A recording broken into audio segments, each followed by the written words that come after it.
दोस्तों नमस्कार, जय महाकाल।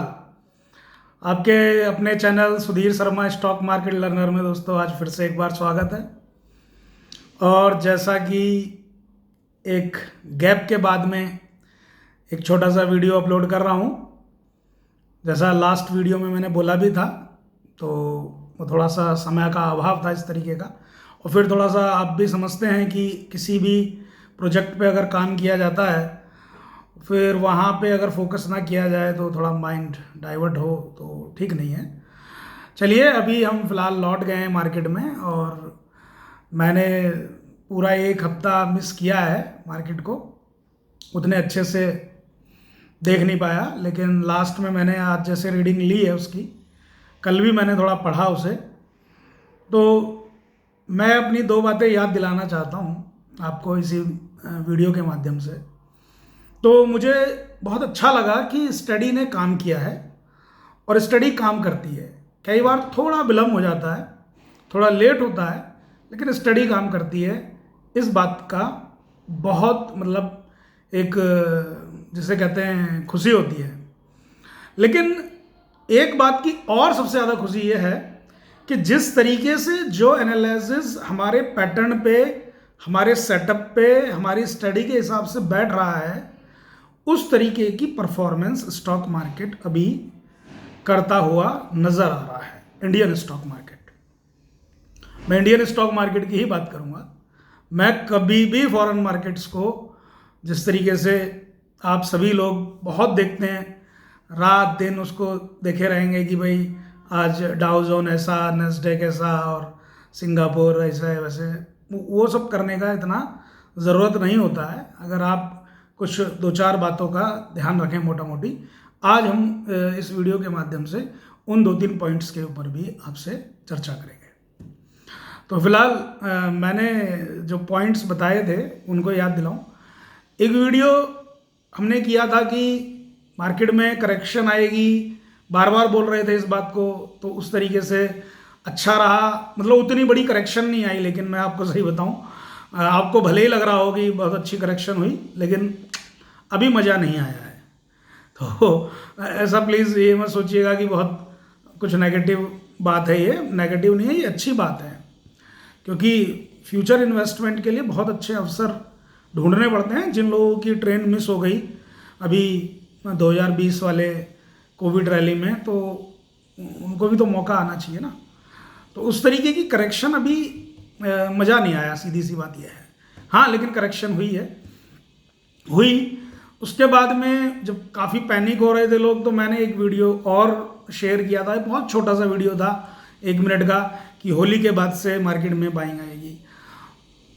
भाई मत पूछिए, आप ही में से बहुत लोग पता नहीं क्या क्या बोल दिए और क्या क्या लिख दिए। बोलना अच्छा नहीं लगेगा यहाँ पे, क्योंकि भाषा बड़ी गंदी थी वो। क्योंकि मार्केट उसके बाद में 3 4 6 दिन गिरता रहा, तो मैंने कहा भाई एक बात बताइए, होली के बाद का मतलब ये थोड़ी ना है कि होली के अगले दिन ही आपको मार्केट 500 600 पॉइंट की रैली दे देगा। एक बड़ा अजीब सी आप स्टडी की उम्मीद रखते हैं, वैसा नहीं है। ख़ास तौर से मेरे साथ, क्योंकि आप कभी भी कोई भी वीडियो में अगर आप ठीक से उसको सुन रहे हैं या समझ पा रहे हैं, तो मेरी वीडियोस में जो विजन्स हैं वो बहुत ही लॉजिकल और फैक्ट्स के ऊपर आधारित होते हैं, और उनका जो रिजल्ट्स हैं, उनके जो परिणाम हैं, वो थोड़े से दूरगामी होते हैं, थोड़े से आगे के लिए होते हैं। ओवरऑल घूम फिर के सेंटर पॉइंट वही रहता है। और वहीं पे आप अगर देखेंगे तो होली के बाद ही तेजी चल रही है ना,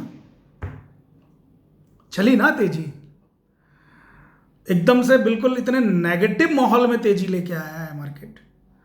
आप उस बात को समझिए। कहीं ना कहीं जो मैं एक बात बोल रहा था कि क्योंकि हमारी मिक्स्ड इकोनॉमी है, तो हम मंदी की चपेट में तो नहीं आएंगे, लेकिन हम स्लो फेज में ज़रूर आ जाएंगे। और आएंगे, अभी नहीं आए, अभी आएंगे।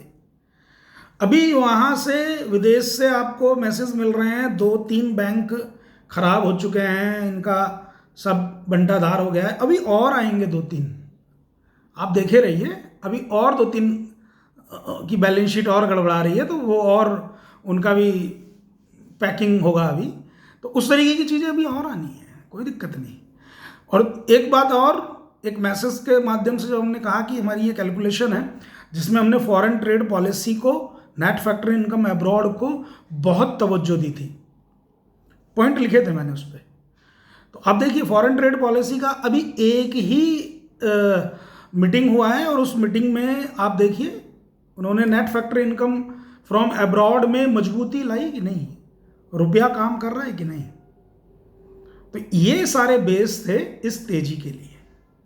और ये जो तेजी है, इस तेजी का एक हॉल्ट आने वाले समय में आपको देखने को मिलेगा, यानी कि सेल ऑन राइज मिलेगा बाजार।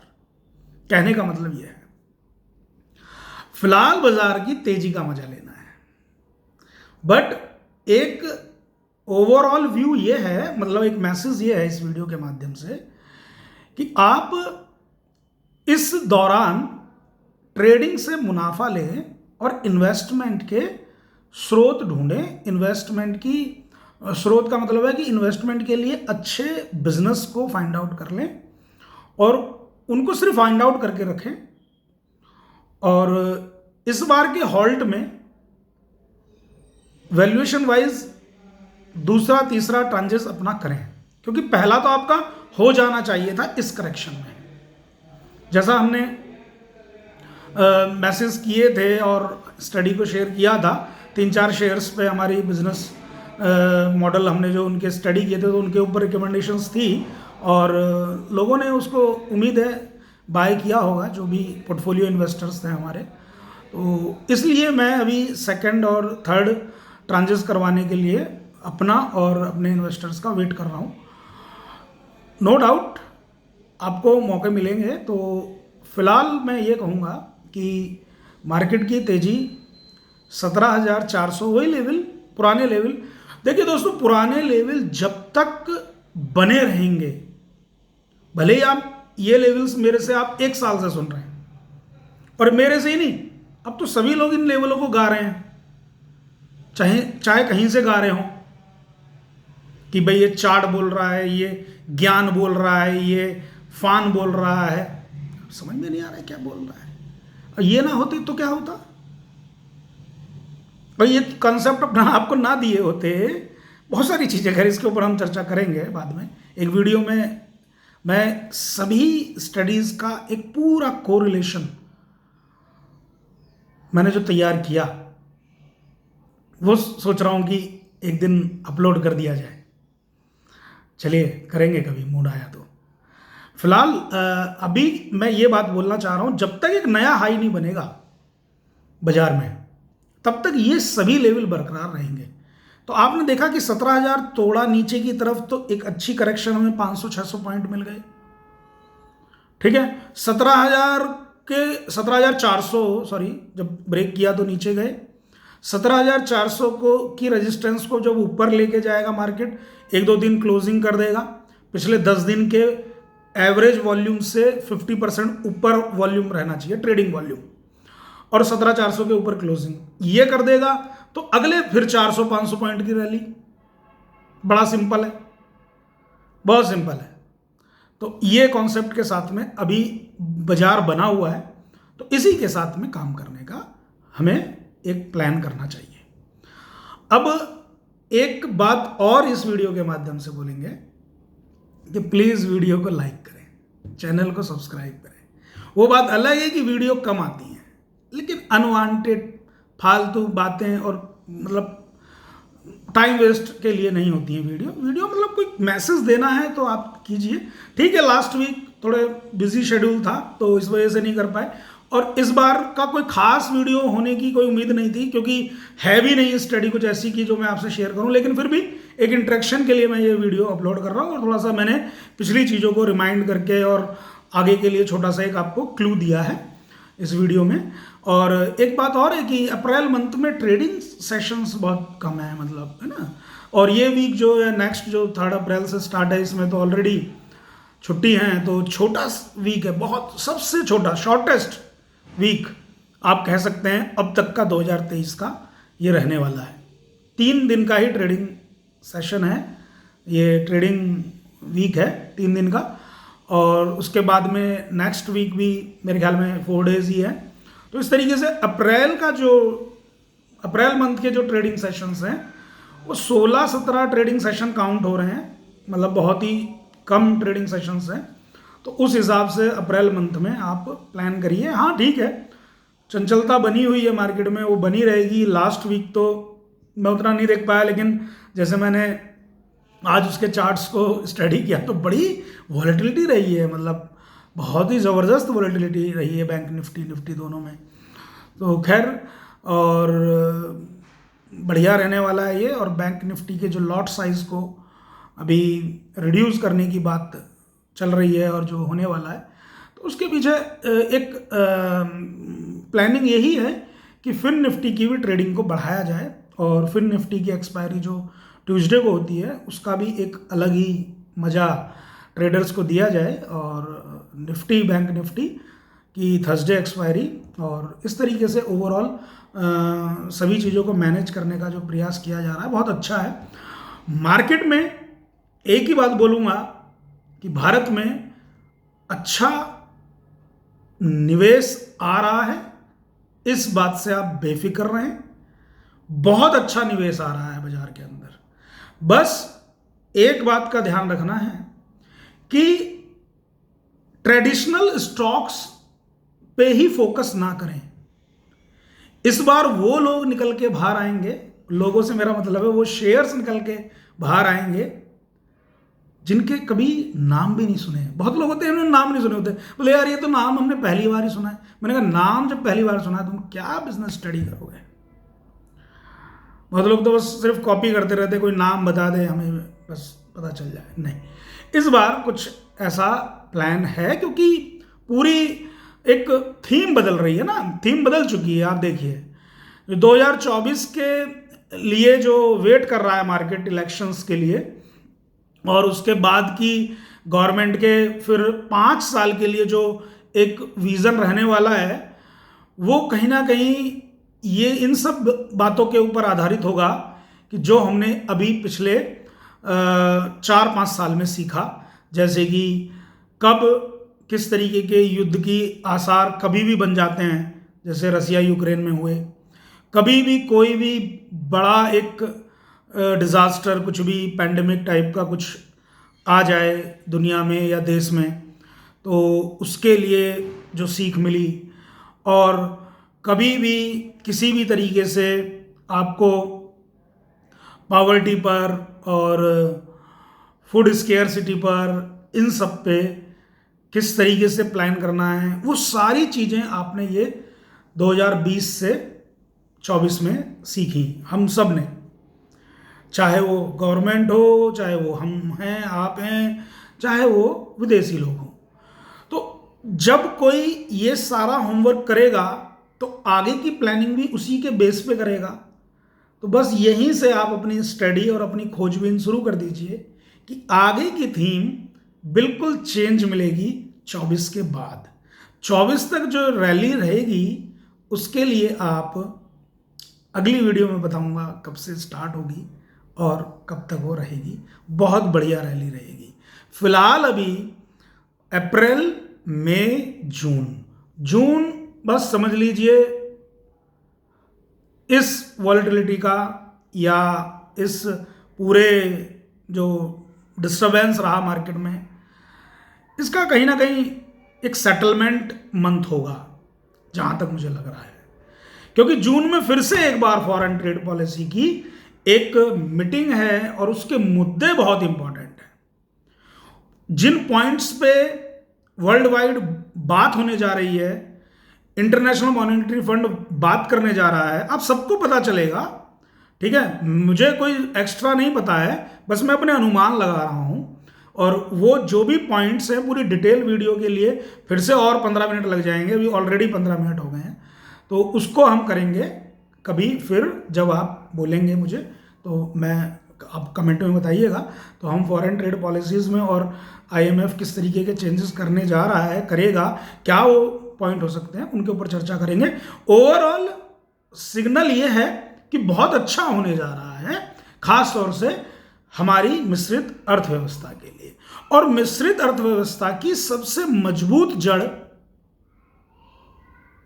सिर्फ 2 चीजें हैं, फाइनेंस में, ओवरऑल बात नहीं करूंगा, सिर्फ फाइनेंस में, उसमें दो मजबूत पिलर पता है कौन से हैं?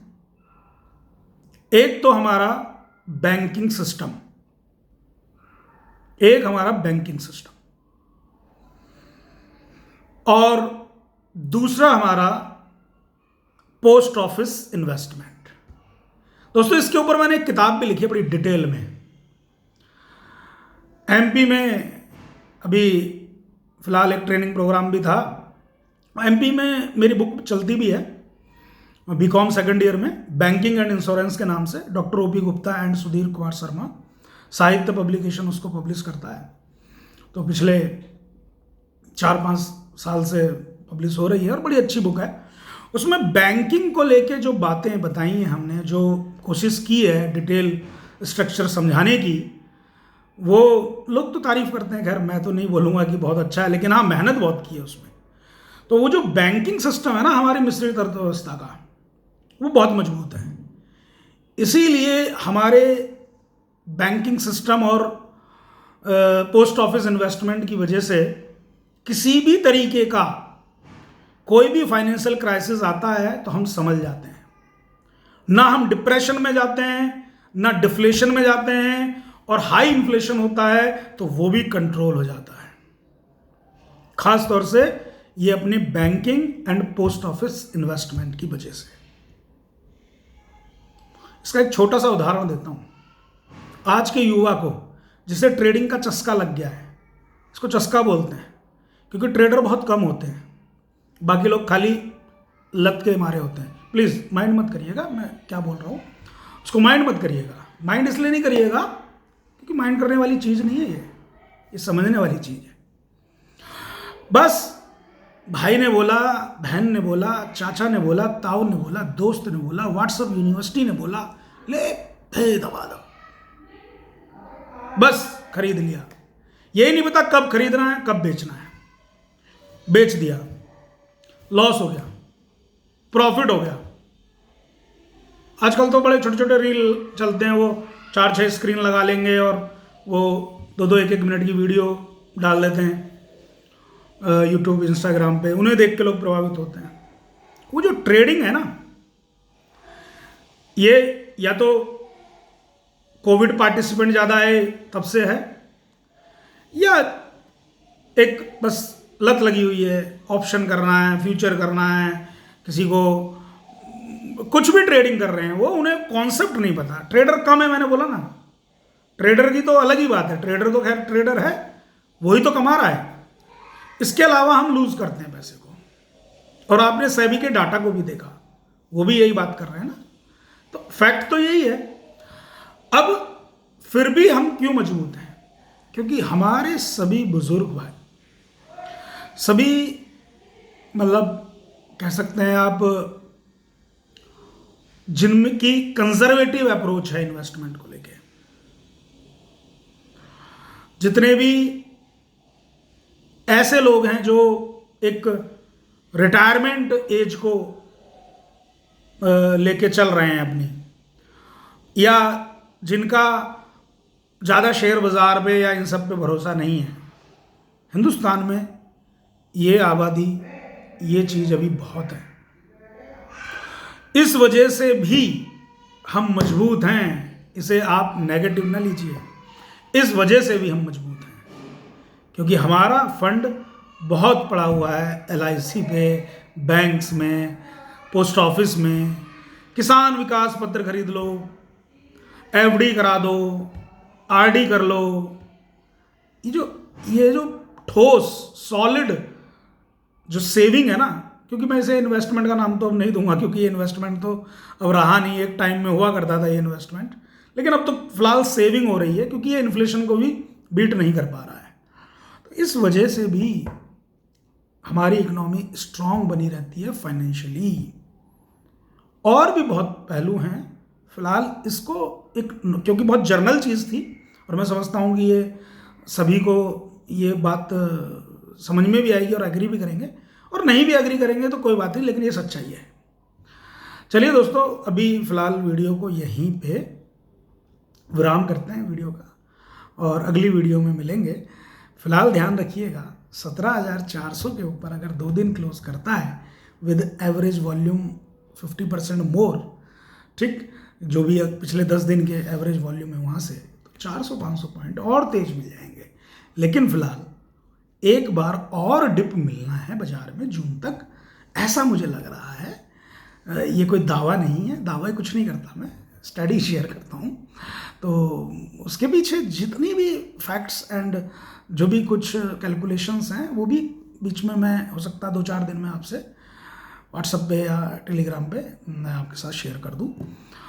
फिलहाल वीडियो में सिर्फ इतना ही, और कोशिश कीजिए कि छोटे मझोले बैंकिंग स्टॉक्स को थोड़ा थोड़ा बाय करना शुरू करें, ठीक है। और कोशिश कीजिए कि केमिकल स्टॉक्स बहुत टाइम से अभी सुप्त अवस्था में है, उनमें भी छोटे मझोली कंपनीज में थोड़ा देखिए कहाँ मॉल बना हुआ है। बहुत अच्छा मैं आपको हिंट दे रहा हूँ। और क्योंकि आईटी एक सिप बास्केट होनी चाहिए आईटी की, क्योंकि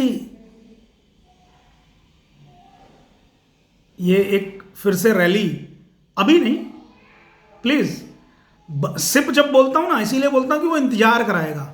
सिप का मतलब पता क्या होता है? सिप का मतलब होता है कि आप उसे हर महीने सिस्टमेटिक इन्वेस्टमेंट प्लान में बाय करें, और जितना ज़्यादा वो कंसोलिडेट करेगा उतनी ज़्यादा आप पे उसकी यूनिट एक्यूमुलेट होंगी। तो इसीलिए जिन स्टॉक्स में हम सिप बोलते हैं, लोग अभी एक भाई बोल रहे हैं सर कोई सिप स्टॉक बताओ ना। मैंने कहा लास्ट मंथ बताया था ना, लास्ट मंथ शेयर किया था ना आपसे। बोला जी सर। मैं कौन सा किया था?